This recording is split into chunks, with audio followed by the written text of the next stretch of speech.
Today's Bible reading is taken from book of Jeremiah chapter 3 verses 14 to 17 and today's gospel according to Matthew chapter 13 verses 18 to 23. Jeremiah chapter 3 verses 14 to 17. Return of faithless children, declares the Lord, for I am your master. I will take you one from a city and two from a family, and I will bring you to Zion. And I will give you shepherds after my own heart who will feed you with knowledge and understanding. And when you have multiplied and been fruitful in the land in those days, declares the Lord, they shall no more say, the ark of the covenant of the Lord. It shall not come to mind or be remembered or missed. It shall not be made again.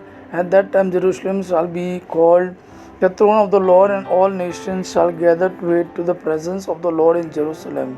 And they shall no more stubbornly follow their own evil heart. Today's Gospel according to Matthew chapter 13 verses 18 to 23. At that time Jesus said to his disciples, hear then the parable of the sower. When anyone hears the word of the kingdom and does not understand it, the evil one comes and snatches away what has been sown in his heart. This is what was sown along the path. As for what was sown on rocky ground, this is the one who hears the word and immediately receives it with joy. Yet he has no root in himself, but endures for a while.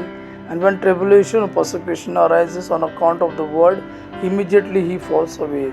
As for what was sown among thorns, this is the one who hears the word, but the cares of the world and the deceitfulness of riches choke the word, and it proves unfruitful. As for what was sown on good soil, this is the one who hears the word and understands it. He indeed bears fruit and yields, in one case 100-fold, in another 60, and in another 30. Gospel of our Lord Jesus Christ. Praise the Lord Jesus Christ. May God our Father and His Son Jesus fill you with His mercy, peace and love. Amen.